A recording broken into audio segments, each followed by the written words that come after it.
Ash fell like snow upon the bones of terror. The skies burned with the memory of orbital bombardments, and the very soil groaned beneath the weight of the slain. Great statues of gold and marble lay shattered and buried in craters, their hollow eyes turned eternally upward, accusing the heavens that had abandoned them. Spires that once pierced the clouds now jutted like broken fingers from the wounded earth, begging for salvation that would never come. And from the ruins walked a woman, alone, unarmed, unbent. She wore a simple grey robe, stained red from the blood of strangers and friends alike. Her bare feet moved without sound across scorched ground, her gaze unfocused, as if looking not at what was, but what would be. Behind her, a trail of footprints filled slowly with ash, disappearing within minutes, as if terror herself sought to deny her passing. Her name was Euphrati Keeler. Some called her heretic, others saint. We truly love and care for you, dreamers of the Imperium. Before we begin the story, tell us where in the world are you watching from? And what time is it there? Now grab your coffee and let's get started. And what she saw had broken her in ways even time could not mend. But all agreed on one truth.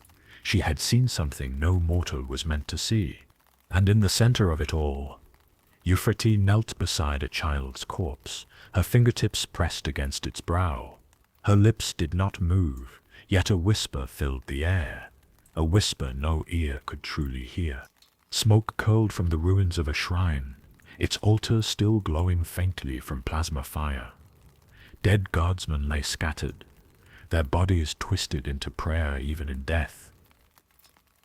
The banners of the Emperor's Aquila, blackened and frayed, hung from shattered walls like the skin of forgotten martyrs.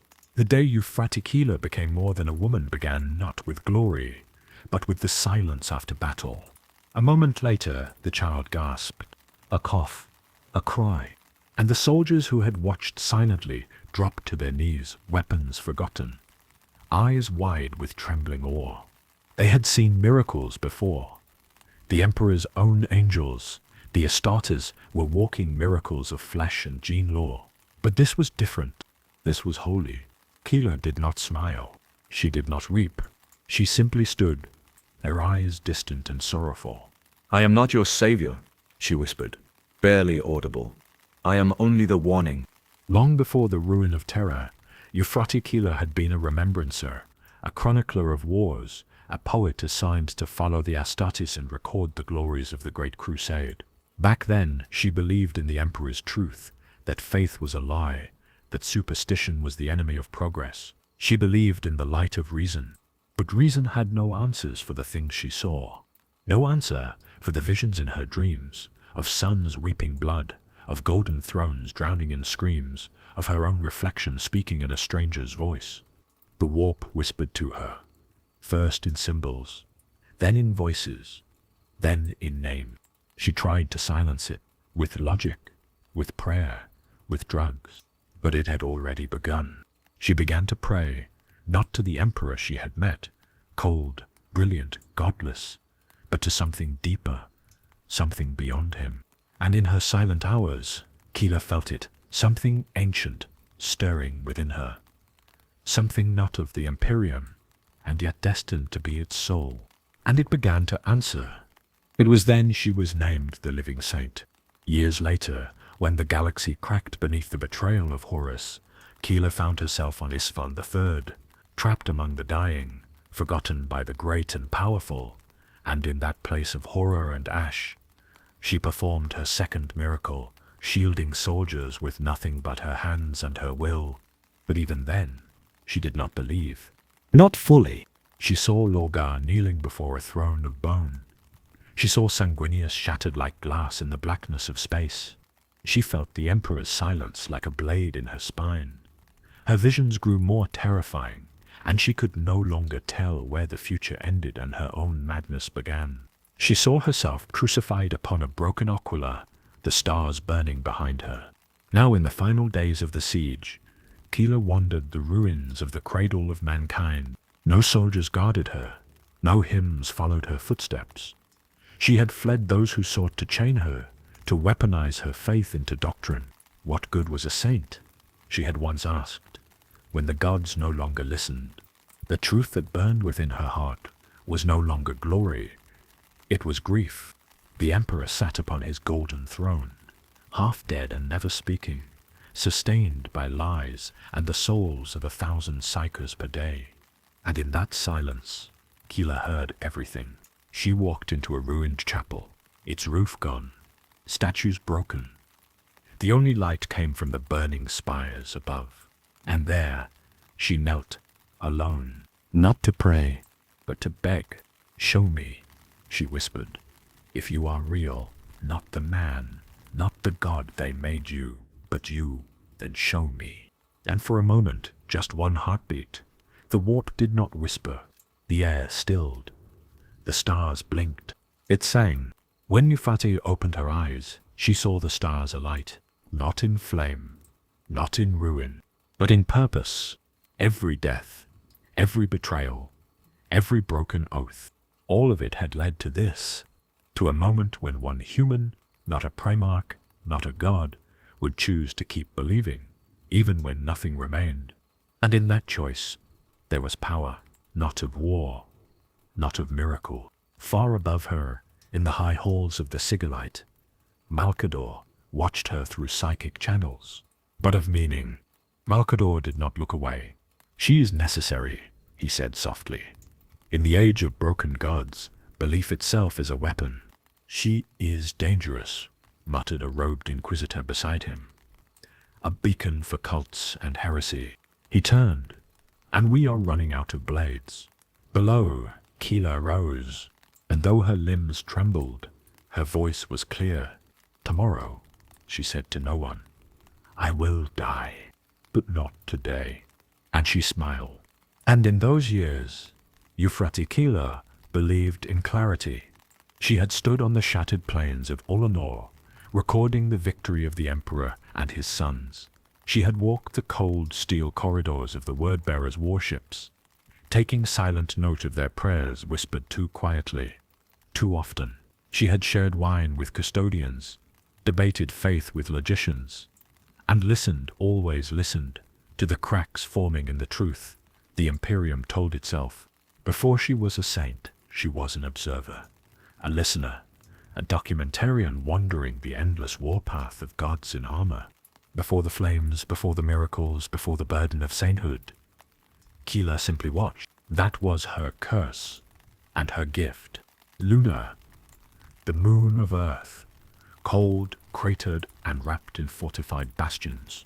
The 10th Company of the Lunar Wolves had returned from a campaign in the Ghoul Stars.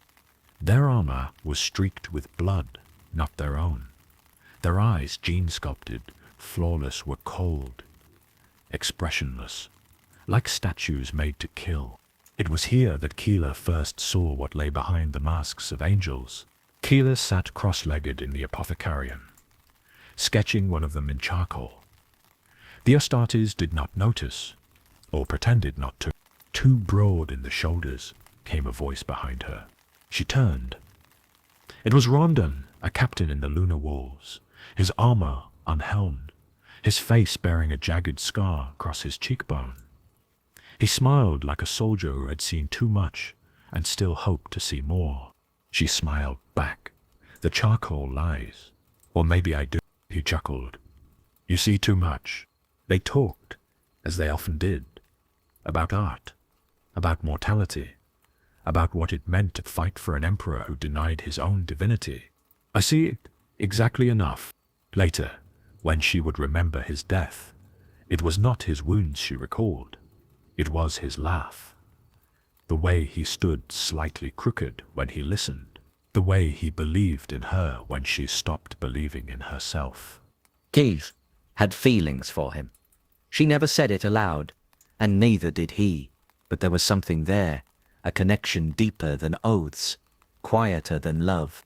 It was on Luna that the first vision came. She was alone in her quarters, reviewing pict feeds from the front line, her quill scratched over parchment. She was writing a poem, one she would never finish. A sudden stillness gripped the air, and then The walls around her melted, but not as she had seen him. Not as the warrior king from Olenor. This was something older, greater, terrible. The emperor.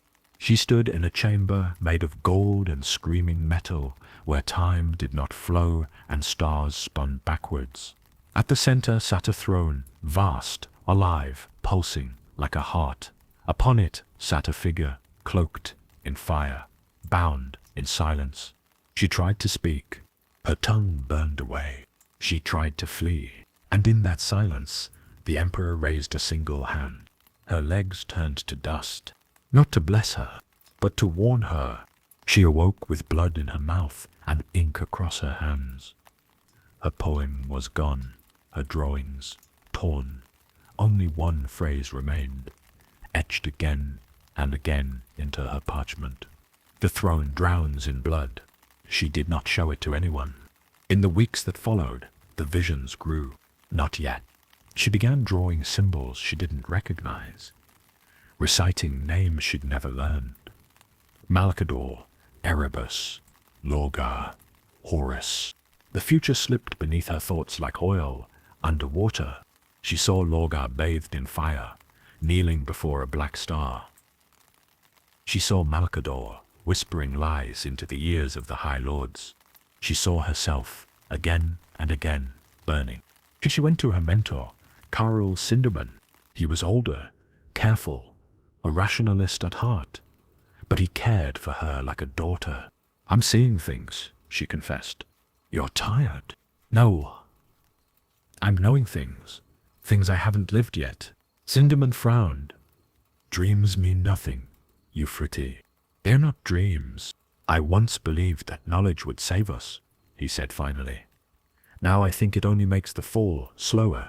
He poured her recaf and sat with her in silence. "What do I do?" she whispered.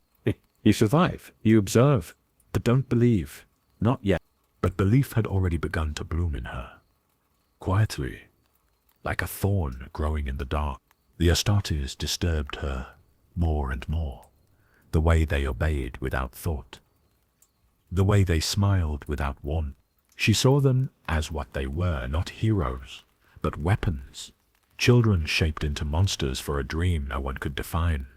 She began visiting the wounded, tending to the broken. She sketched the dying. She whispered prayers when no one watched. And one day, a dying man opened his eyes and gripped her hand. "You're her," he rasped. "The one from the dream." "What dream?" He smiled. She froze. "That's not me, the saint of fire. You stood at the emperor's right hand.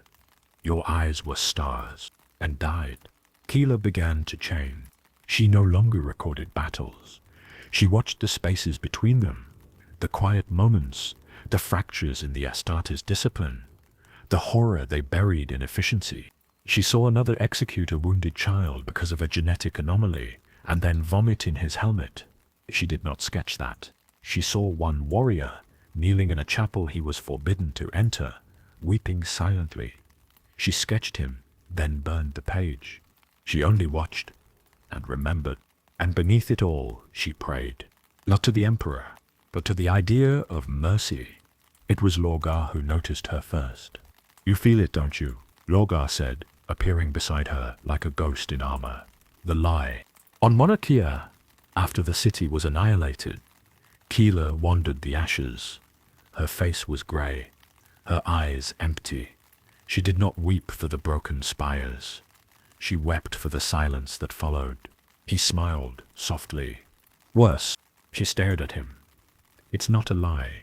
It's a silence." He touched her shoulder, and then he was gone. "I see you, Euphrati Keeler.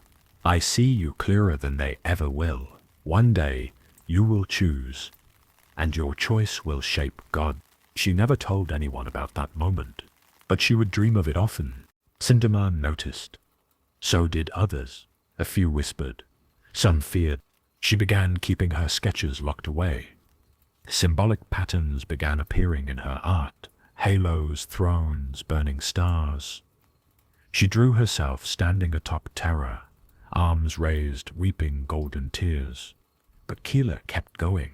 because even then, in the hidden chambers of her soul, something stirred. A voice without shape, a truth beyond language.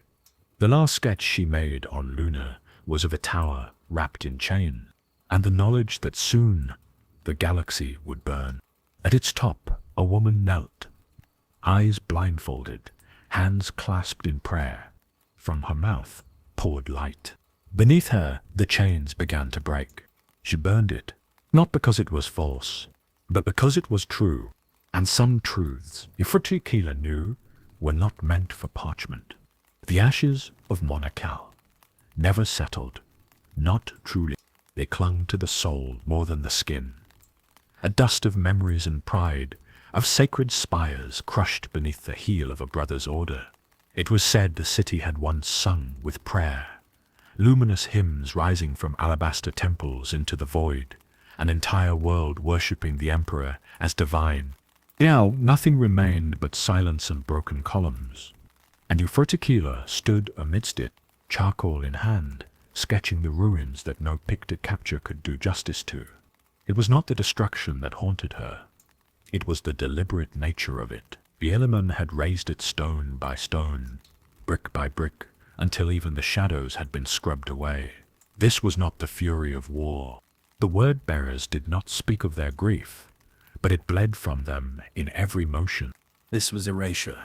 Their chaplains walked like hollow statues, eyes unreadable behind red lenses. Their warriors cleaned their bolters in silence, humming ancient hymns without melody. And when he emerged, they said something had changed. Lorgar had not left his quarters in 3 days. Keeler did not see him at first. She remained with the Remembrancer delegation, documenting the aftermath, sketching the ruins, interviewing the voiceless, but the whispers had already begun. Lorgar sees things now. He speaks to fire. He has gone into the warp, and the warp answered. And beneath it all, he spoke to her. It happened in the middle of a crimson dusk. The sky of Monarchia, stained red by atmospheric fires, cast long shadows over the shattered skyline. Keeler stood alone before a broken temple, its once golden dome, now a crater.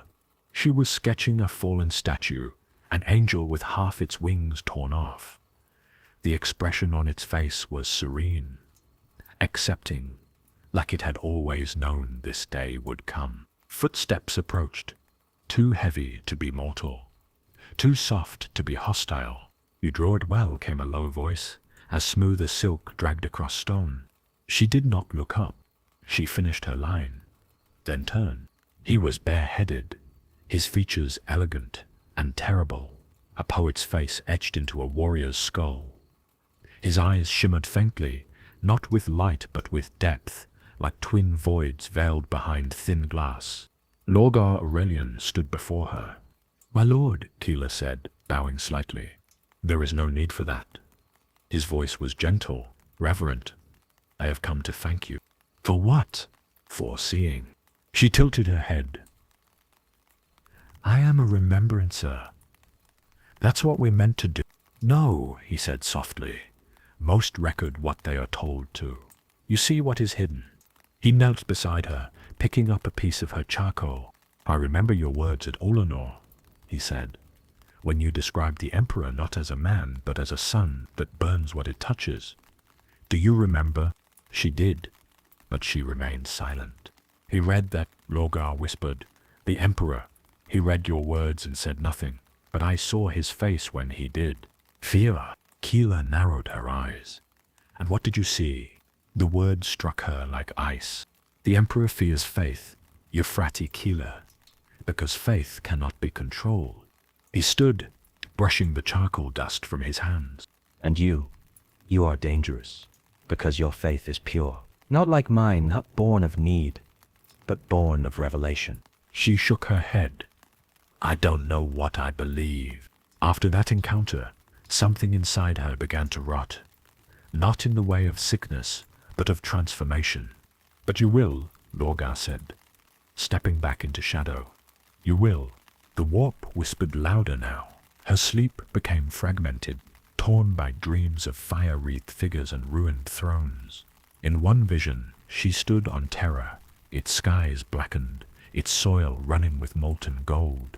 In another, she saw Garrow weeping before a broken crown. In the third, she saw herself not old, not young, but eternal, speaking with a voice that did not belong to her. She stopped sketching. Her hands trembled too often.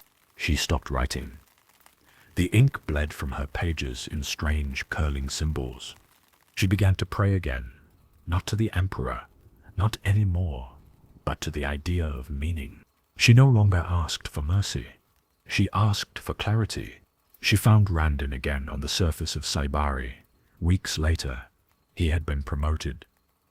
His armor bore a purity seal, etched with her handwriting, a fragment of her old poem. He smiled when he saw her. "You look different." "I am different," she said, and she meant it. He took her hand and held it. "Do you want to talk?" She shook her head. "No, but I need you to listen." So he listened, as she described her visions, her fears, her meeting with Lorgar, the voice in the darkness. He did not laugh. He did not recoil. He only nodded. And with those words, something shifted inside her. "I don't understand most of it," he admitted, "but I believe you." But fate is crueler than prophecy. For the first time, she felt seen, not as a prophet, not as a heretic, but as a woman drowning in a storm of truths. That night, they shared a moment she would carry with her to her grave, not of flesh, but of closeness, of silence, of two souls clinging to one another against a galaxy, unraveling. A week later, Randin was dead, caught in the first skirmish on Kalf, torn apart by a word-bearer whose eyes glowed with unnatural fire. Keeler found his body in a field hospital. His hand still clutched the purity seal. She did not cry. She did not speak. She knelt beside him and prayed, not for his soul, but for the strength to survive a galaxy that punished belief with death. Soon, the accidents began. 2 other remembrances who had shared her sketches disappeared without trace. A Vox scribe who transcribed her whispered prophecies was found with his throat cut, no signs of struggle. A data servitor collapsed mid-sentence, its eyes burned out from within. She was warned quietly by Cinderman. "You are being watched." "I've always been watched." "No," he said gravely. "Now they are afraid of you." She fled, left her post, abandoned the fleets. She walked into the void between wars, into the refugee camps, the shrines, the slums beneath the orbitals. Wherever the Imperium turned a blind eye, she wandered. And everywhere she went, people whispered. She said the Emperor cried. She healed me. She knew my brother's name. She touched me, and I saw light. She denied it all. But miracles do not ask permission. They only demand consequence. The child breathed. In the underhive of Thor, she stood beneath a collapsed aqueduct, helping a fevered mother deliver a child. The child was stillborn. Keeler took it in her arms, held it close, whispered a lullaby from a language she didn't remember learning, and the people around her knelt. She ran again. Not from fear, but from the weight of what she was becoming, from the thing Lorgar had seen, the thing the Emperor would not name, the thing rising within her. She looked to the stars that night, cradled in the dust of another forgotten world. "If I must burn, then let it be for them." And she whispered, and the warp answered with silence. The ship was a corpse, but not rejection. A derelict pilgrim freighter, adrift in the Mandeville Reach, its engines dead, its soul gone silent. Once it had borne thousands, dreamers, penitents, broken bodies chasing redemption across the stars. Now it was silent, dark, a ghost, with a rusted hull and prayer scrolls hanging like flayed skin. Keeler found it by accident. Or perhaps by something worse. She had fled from the Ordo Scriptura, from the Inquisition's precursors, from the whispering agents of the Sigillite, always staying one world ahead of those who hunted truth like a virus. But in her dreams, the ship had come again and again, its corridors echoing with hymns sung by no throat. its chapel lit by candles that burned with blue fire. When she boarded it, she carried only a rosarius, a worn data slate of her lost writings, and the names of the dead whispered under her breath.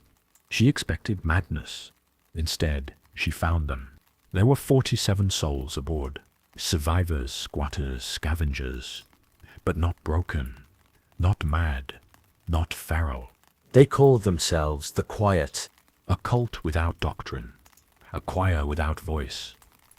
Each one had come aboard at different times, drawn by dreams and portents, whispers in their bones. Some had once served as mechanicum scribes, others were ex-guard, ex-navigators, former laborers or forgotten psychers whose minds had not burned out but opened. They had no leader, no shrine. But when Euphrati Keeler walked among them, they fell to their knees, not in fear, but in recognition. But they did not listen to her words. She tried to deny it at first. She told them she was no prophet, no messiah, that she had bled like they did, wept like they did, buried friends and fled monsters and hated herself for surviving. Every night they gathered, in the chapel hollowed by rot and silence. They sat, eyes closed, and listened as she read from her journals, not sermons, not imperial dogma. They listened to how the war bent around her, just memories. She told them about silence, and the sound of God when he refused to speak. They wept. She told them about Monarchia, about Lorgar's golden stare, about Reindian's hand in hers, about the child who came back to life in Thar's dark aqueduct. And something in the warp stirred. They sang. It began subtly. A blind child touched her hand and began to see. An old woman with her spine shattered stood and walked. A data servitor, long thought brain dead, whispered her name. And still she said nothing of sainthood. Still she refused to call it miracle. But in the shadows of the ship, the truth grew louder. Euphrati Keeler was not healing the sick. She was undoing decay. Where the warp brought chaos, she brought coherence. Where it fed upon despair, her presence birthed defiance. Where there should have been madness, there was music. And then came the black ship, not the kind that served the Inquisition, but worse, a word-bearer strike cruiser, Veritas Incarnate, trailing cinders in the void, its jello field scarred by demonic pressure. They came not to kill, led by a dark-clad figure, wrapped in crimson robes, a voice that spoke in perfect, measured rhythm. His eyes glowed with patient fire. Keeler came to listen. He introduced himself with neither rank nor threat. "I am called Ferran," he said, "a teacher of faith." Keeler felt her blood turn to iron. He did not demand obedience, did not call her false. Instead, he offered respect, not in word, but in the way he listened. He told her she was the ember of a flame Lorgar had long foretold, a voice that could guide mankind's soul, not to compliance, but to truth. "You are what the Emperor fears," he said, and for a moment she almost believed him. The stars wept blood. Terra split open like a womb. The Emperor lay still on the throne, and his eyes were closed. That night her dreams turned to fire. In the distance, someone wept, not in sorrow, in betrayal. She awoke screaming, the wordless hymn, ancient and primal. When she next gathered the quiet, she did not speak. She sang, and the ship shuddered. The warp peeled back for a moment, just a sliver, and they all saw it, a light. Not blinding, not violent, but enduring. The kind of light that remained, even when the fire died. It came from her, from within her. That night, Corferan did not return. His ship withdrew in silence, but his shadow lingered, and others followed. The word spread, not from astropaths, not from the Mechanicum, but from pilgrims. A signal from whispers between voidsmen and exiles across smuggler paths and deep-orbit crypt networks. The name Euphrati Keeler became a prayer on lips that had long forgotten how to hope. Not a saint. A a sign that something else still fought beneath the corpse-gilded surface of the Imperium. A soul, a voice, a truth. And the assassins came. Of course they came. A masked psyker from the Sigillite's own hand, cloaked in null light, blade of black glass in her hand. She reached Keeler's chamber and wept, because when she looked into Keeler's eyes, she saw herself. She dropped the blade. All the lives she had taken, all the lies she had been fed, collapsed beneath that gaze. Not. And whispered, "I was told to kill you." Keeler only touched her hand. "Then choose who you want to be." But the blade was left behind. She never saw the assassin again, wrapped in scripture, a relic that was never used. The pilgrim ship became a legend, a drifting sanctuary, the vessel of the wordless saint. Euphrati never claimed the title. The Imperium was tearing itself apart, but the galaxy no longer asked her permission. The War Master had turned. Istvan had burned. Terra was already weeping beneath its golden mask. And yet, in the darkness, among dying suns and shattered oaths, something new. Not a rebellion, not a religion, but a reminder. Before there was silence, there was song. Before the Emperor demanded obedience, there had been belief. That before there was war, there was wonder. She stood on the ship's bridge now, staring out at the void, and that belief still lived. In her, the quiet knelt behind her. Dozens now, soon hundreds, maybe more. She did not feel joy. She felt sorrow for what would come, for what she would become. Let me speak, not as a prophet, but as a woman who remembers. But she whispered all the same. Let me walk, not ahead of them, but beside them. Let me burn, if it means they will see. And the void did not answer, but something moved in it, something watching, not to blind. And in the silence, the light grew, but to guide. The skies over Terra were burning, not with flame alone, but with despair. Great warfleets churned the black void like storms summoned by God's rage. The siege had begun. The War Master's betrayal had shattered the fragile unity of the Imperium. Brother turned against brother, angel turned against angel, and in the heart of that fury, Euphrati Keeler stood, a fragile flame amid the tidal darkness. She arrived at the Imperial Palace on a ship, not fit for battle. The vessel of the wordless saint drifted through void gates like a prayer on the wind, its hull scarred but unbroken. Behind her knelt the quiet, now numbering in the hundreds, souls bound by faith and fear, by hope and desperation. The palace loomed like a godless cathedral, its spires clawing the blood-red sky. The golden throne, distant and inscrutable, pulsed faintly beneath layers of stone and steel, a heartbeat barely audible beneath the roar of war. She had been summoned, not by the Emperor, not by the High Lords. The meeting was brief, but by Malcador the Sigillite. Malcador's eyes, ancient and weary, studied her with a mixture of reverence and caution. "You are more than a chronicler now, Euphrati," he said softly. "You have become a symbol, a light in the endless night." She met his gaze. "I am no saint. Saint or not, you carry a burden the Imperium cannot ignore. Horus brings ruin, and only belief can steady the wavering." She clenched her fists. "Belief is fragile. It breaks. It blinds." He nodded. "And yet, it is all we have. Outside." The palace trembled under orbital bombardments.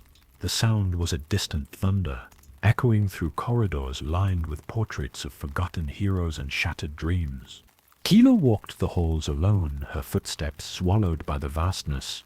Memories filled the silence of whispered prayers, of lives lost to ambition, of betrayals carved into flesh. She paused before a mural depicting the Emperor's victory at Ulanor, where he stood crowned in light, flanked by his primarchs, giants of myth and flesh. And beneath it, a simple phrase scrawled in blood-red script.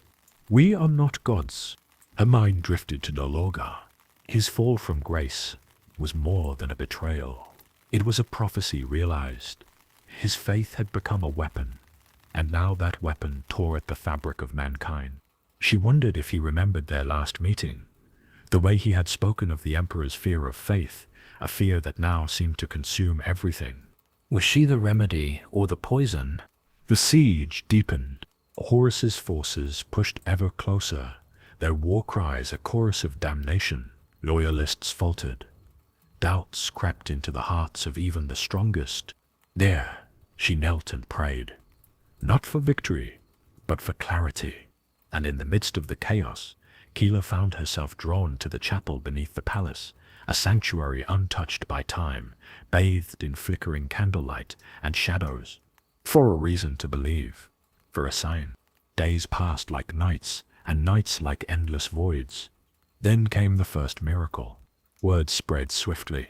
A wounded guardsman, near death, reached out to her trembling hands. His eyes cleared, his breath steady, but with something ancient and raw, a faith that rekindled hope in the darkest hour. Not with technology, not with gene lore. Euphrati Keeler was healing. The quiet grew bolder. They moved through the palace's shadowed corridors, offering comfort and light to the broken. Whispers of the wordless saint spread like wildfire, igniting sparks of rebellion against despair. Some called her a beacon, others a heretic, but all watched her with trembling awe. Then came the council. High lords, generals, and priests gathered in the throne room. The Emperor's voice was silent, but his presence felt like a weight pressing on every soul. Keeler stood among them, a figure both fragile and resolute. Malkador spoke for her. She carries the faith that can bind us. The Lord Commander Guilliman regarded her with a mixture of respect and skepticism. You inspire hope, he said. But hope is not a weapon. She met his gaze steadily. No, but it can steel the will to wield one.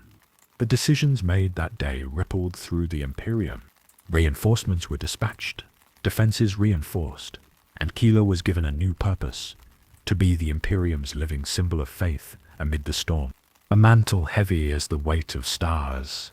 That night, as the war drums echoed, Keeler stood upon the palace walls, gazing at the burning horizons. The war was far from over. The price of belief was yet to be paid. If I must fall, I will fall as a beacon, a light for those who cannot see. And in the silence between the fires, she whispered a vow. The stars watched silently. The halls of the imperial palace breathed with whispered secrets, and the galaxy held its breath. Every stone was steeped in power and paranoia, every shadow a refuge for both hope and treachery. Euphrati Keeler moved through them like a silent prayer, a figure of light in a labyrinth of doubts. She had become more than a symbol. The quiet grew loyal, not just to her, but to the idea she embodied. Mercy, faith, defiance against the gathering darkness. But faith in war is a fragile thing. It was during a council meeting that the first cracks showed. The High Lords debated strategies with cold logic, their words sharp as bayonets. Some saw Keeler's rising influence as a threat, others a beacon to rally the broken. Malkador stood by her side, his presence a shield, but even he could not protect her from suspicion. Guilliman's voice cut through the chamber like a blade. She inspires hope, he said, but hope must be tempered with strength. We fight with steel and strategy, not prayers and miracles. Keeler met his gaze steadily. Steel alone cannot hold a crumbling empire, she replied softly. It must be forged by belief. That night she wandered the palace corridors, seeking solace among the ancient tapestries. Her mind was heavy with doubt. The answer came in the form of a visitor. Was she truly a force of salvation, or merely a flicker before the inevitable darkness? A man cloaked in shadows and whispers, a member of the Inquisition, though his allegiance was a riddle wrapped in silence. His eyes bore the cold fire of judgment, yet when he looked at Keeler, there was something else, something like fear. He called himself Brother Castor. Your miracles draw attention, he warned. The Emperor's enemies see in you a threat. Your quiet walk, a dangerous path. Keeler's voice was steady. I seek only to heal, to bring hope where there is none. Hope can be a weapon, Castor said, and weapons cut both ways. Reports of quiet members disappearing. In the days that followed, shadows deepened around her, silent accusations in dark corners. Is this true? She asked. She confronted Malkador, whispers that her power was unnatural, warp-touched. He sighed, eyes heavy. Faith is both shield and blade, Euphrati. Some fear you wield both. One night, the palace was shaken by an explosion, a sabotage meant to fracture the already fragile morale. Keeler rushed to the scene, finding quiet members among the wounded. She held them close, whispering promises she barely believed. Her resolve hardened. She must become a leader. If the Imperium was to survive, she must become more than a symbol. The quiet gathered in the chapel, a sanctuary amid chaos. Keeler spoke to them, not as a saint, but as one who bore the same fears and hopes. War tests faith, she said. But faith must not break. We stand not alone. In the days before the final assault, she found herself alone with Guilliman. Their voices rose in unison, a hymn born of desperation and defiance. Their conversation was terse, charged with unspoken truths. You carry a heavy burden, he said, and you carry a heavy crown, she replied. They shared a moment of understanding, two souls bound by duty and doubt. As the siege reached its climax, Euphrati Keeler stood before the throne, a fragile flame against the gathering night. Her journey was far from over, but her purpose was clear, to be the light that endures when all else fall. In the silence between bombardments, Euphrati Keeler heard something strange, not the distant roar of titans, not the crackling prayers of the ecclesiarchy, but a whisper, delicate, soft, ancient. It came not from without, but from within. The warp had always murmured at the edge of her senses. Since her awakening after the Emperor's wounding, there had been echoes, but now the voice was clear. It called her name. Not in command, not in temptation, but in mourning. The Astronomicon flickered. She collapsed in the Hall of Remembrance, eyes rolling white as the visions came. The golden throne pulsed like a dying heart. And across the galaxy, Euphrati Keeler saw flickers of herself. Statues rising, shrines burning, saints declared, saints betrayed. Her image raised by desperate hands, then shattered by crueler ones. The quiet found her kneeling in the dust, weeping blood. Malkador arrived at once. He examined her, not as a friend, but as a weapon being tested. You walked the edge, he said. Keeler nodded. The warp, it mourns, not for the Emperor, but for what he was meant to become. And what is that? He asked, softly. She met his eyes. A god. Malkador recoiled. He did not speak for a long time. Finally, he said, that is the most dangerous heresy in the Imperium. Then why is it the only truth I see? Shulul. Keeler's voice broke. She fasted for 9 days, and on the 10th, she left the palace. None dared stop her.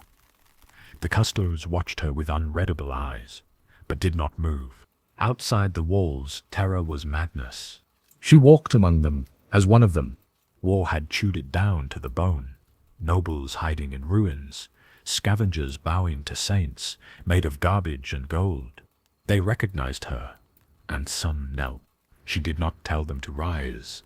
A boy no older than 10 brought her a rusted aquila. I found this, he said. I think it used to matter. She took it in her bloodied hands. It still does, she whispered. And from behind her, others began to sing. A hymn not written in any choir book, but born of ash, fear, and longing. She did not lead an army. She did not raise a sword. She simply listened. And through her listening, the voice in the walk began to change. It no longer mourned. It began to hope. She'll laugh. Malkador returned with grave warnings. Inquisitors whisper that your miracles grow too bold. Your presence disrupts their grip. I do not seek power, she replied. They think you do. That night, in the remains of a shattered basilica, Keeler sat beneath a broken stained glass window. And worse, the warp listens to you. That frightens them more than heresy. He paused, and the voice in the warp spoke clearly now, no longer as a whisper, but as an equal. The moonlight caught her face like a halo. You are not the Emperor's prophet. You are his correction. She trembled, not from fear, but from the weight of a terrible truth. The Emperor had denied godhood, and in her the warp saw a vessel. But mankind had not, but of reconciliation, not of corruption. She returned to the quiet with a new serenity. Gone was the doubt, gone was the hesitation. She was a woman set alight from within. Gilliman met her once more in the shadow of the throne. You walk a dangerous line, he said. I walk the line the Emperor abandoned, she replied. They stood in silence. Two legacies, one forged in war, the other in faith. Sure, and both knew that only one would survive history's judgment. On the final day of Terra's siege, when the enemy breached the outer spires, Euphrati Keeler stood before her, quiet. She did not preach, she simply looked at them, and in her gaze was eternity, and they followed. But to endure, not to fight. Wherever she walked, the warp parted. Even Astartes paused, unsure whether they faced a martyr or a messiah. Daemons faltered, psychers wept.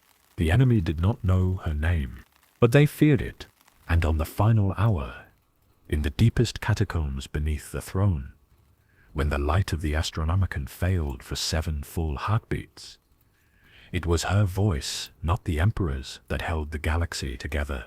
Just for a moment, the Inquisition moved in shadows, but they no longer moved alone. A moment enough to make legends. Where once their word had been law, now whispers of Euphrati Keeler cut through that silence like a blade.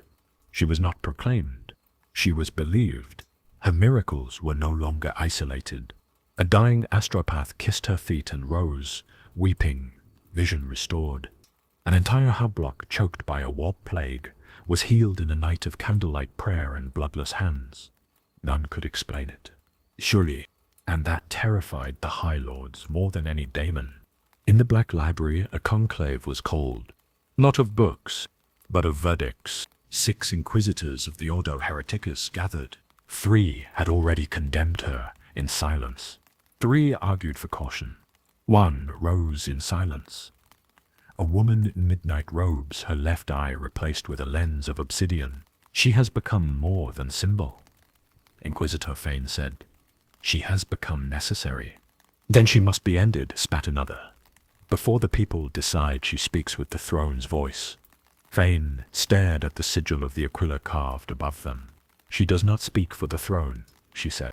She reminds us why the throne exists. They could not decide, and so they watched. Shere, the people no longer wept in silence. They wept to her. She took none of it. They brought bones and relics, feathers of angels fallen from the skies of long-dead worlds, scraps of parchment with the Emperor's name written in blood. She asked only for silence, and in silence they listened. Once, in a ruined chapel, she found an old preacher clinging to a pulpit. He had no followers, only rats. She knelt before him. Why do you still preach? She asked. Because if I stop, the dark wins.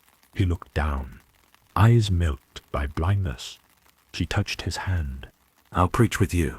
They sang together, voice and hymn, until dawn burned the windows red. By noon, 300 had joined them. She had built no churches, declared no dogmas. By nightfall, the ruined chapel had become a cathedral. The ecclesiarchy fumed, yet faith swelled around her like flame in dry fields. The High Lords summoned her. Sure, she did not kneel. Lord Udo, master of the administratum, spoke with bureaucratic menace. You threaten stability. Keeler replied. No, I threaten your monopoly on belief. You claim miracles. I claim nothing. The Imperium is founded on discipline, not hope. Lord Udo's voice shook. She smiled. The smile of the long dead. Then it is already dead. Only one lord did not speak. The fabricator general of Mars, masked in silver, watched her with quiet reverence. Jurors, perhaps even the machines, remembered her name. On the outskirts of Terra, where the warp storms raged against the sky like a second sea, Euphrati Keeler stood alone on a ridge. Beneath her, pilgrims moved in endless tide. Some carried icons, some carried bones, and her tears fell like oil into the warp. Some carried only wound. She wept for them all. The daemon came at night, a thing of forgotten gods, horned and burning, with a mouth of knives and 100 screaming eyes. It spoke not in words, but in tension. You are ours. You have always been ours. I am no one. She stood unmoved, and from her hands came light, but something older, something deeper. Not flame, not warp fire. The daemon burned. From grief, not from hatred. The quiet found her kneeling again. The grass around her blackened, her robes scorched, her breath ragged. You are bleeding, they said. She shook her head. No, it was. Yo. Across the stars, shrines rose. In defiance of the ecclesiarchy, statues of Keeler were carved, not of gold, but of bone, steel, ash. Astartes whispered her name before battle. Mortals crossed death worlds to glimpse her shadow. A saint, the people called her. Even among the black ships, the psychers wept when her name was read aloud. The first, the truest, the lost, and the Inquisition could wait no longer. Be Sieur. They came at midnight, 12 assassins cloaked in null void, pariahs, soul killers. They found her in a garden surrounded by the dying. She looked into the face of the lead assassin, a child, her skin pale and scarred, her soul long stripped. She did not resist. Keeler reached out. Do you remember your name? The child hesitated, and the warp around them changed. Thrones of ash became fields of starlight. The garden bloomed, and the assassins fell to their knees, weeping for lives they had never lived. Only the child remained. Keeler kissed her forehead. You are free. Claimed the assassins, perished. Claimed Keeler had escaped. The Inquisition denied the event, but whispers spread. They followed the saint's voice instead, and the people no longer feared the Inquisition's silence. The Emperor never spoke. Cherie, not through her, not to her. Listen, but in the quietest hours, when the wind moved through the ruins of Terra's oldest halls, she would sometimes pause and smile. It is not absence, it is choice. Your silence, she whispered once beneath the throne. She did not worship him as a god. She loved him as a man who tried, and in that love, he became divine. Sure? Chapter 8 ends with a galaxy uncertain, faith rising like a second dawn. Heresy blurred into sanctity, and Euphrati Keeler, the first saint of the Imperium, walking alone into the dark, not to destroy it, but to remind it that it was once light. There are moments in history where sound dies, where armies fall still, not from defeat, but from awe, where faith burns brighter than fire, and truth, even a fractured, heretical truth, becomes undeniable. This is the story of such a silence, the silence before the martyrdom. Tura, Tarsia the Euphrati Keeler, no longer walked alone. Behind her trailed the broken, the blessed, and the betrayed. Sisters of battle, stripped of armor, bearing only relics. Tech priests who tore out their own mechadendrites to hear the Emperor's name more clearly. Even an Astartes nameless, faceless, his pauldrons shattered, followed behind her, carrying no banner but her steps. She did not ask them to follow. They simply could not bear not to. They called themselves the Pilgrimage of Ash, because they walked through what was left of the Imperium, not what still stood. Ruined worlds, cursed shrines, dead stars. Everywhere his voice had failed, they listened. Everywhere the Emperor had once been seen, they went. And in their listening the warp stirred. Shrill. The ecclesiarchy declared Keeler a heretic, the corrupter, a false saint. They sent fleets to crush her followers. Poisoned water, burned shrines, But it only spread faster, because truth cannot be killed when it becomes personal. A shrine that moved, and each soul touched by her became a shrine unto itself. She reached the planet Charon's gate in her final days. A dead ecclesiarchy world, blackened by orbital fire, centuries ago. Shorzu, no cities, only bones and storms. No cathedrals, and at the heart of the dead world, a temple with no doors. The Black Sepulchre, a place the Inquisition had sealed. A place even the Adeptus Custodes did not name. They had buried something there, something true. She simply stood before the sealed gate, and it opened. Keeler did not knock. Sure, not dreams. Inside she saw visions, not prophecies. from the golden throne itself. Confessions. She saw the emperor before the empire, alone, weary, not yet a god, only a man with a fire that no one else would tend. She saw his regrets, his failures, his children, not born, but engineered, his dreams twisted into chains. She saw the war in the webway. She saw terror almost fall. She saw him burn, willingly, upon a throne of gold. Not for power, but to protect them from a truth so vast, it could unmake the species. And she wept, not for the emperor, for the price we never knew we were paying. When she emerged, her hair had turned white. But for us, her voice was quieter, but her eyes were flame. And she said one thing, sharply, the emperor does not need our worship. He needs our mercy. Not by traitors, but by the silent choir, the Ordo Hereticus's final judgment. That night the pilgrimage was attacked. They did not speak. Their very existence was a denial of the war. They did not bleed. Their presence extinguished faith like oxygen snuffed by vacuum. Soul null, hope null. The battle was not fought with weapons. One by one, the faithful began to forget why they had followed her, why they had believed. It was fought with memory. Their voices cracked. Their tears dried. The shrine within each soul was shattered into the eye of unfaith. But Keeler did not resist. She walked into the center of the choir, and she knelt. She did not pray. She remembered. And in her remembering, something impossible happened. The warp did not answer. The throne did not warp-touched. A single light? Not psychic. A human light, not sorceress. Like a candle lit in a tomb, the silent choir screamed. Not from pain, from being. They were made to unmake belief, and now belief had entered them. One by one, they collapsed. And they remembered, for the first time in centuries, what it felt like to love something they could not explain. Soulless no more. Sure. Keeler's body was found the next morning. There were no wounds. She had died with her eyes open, smiling.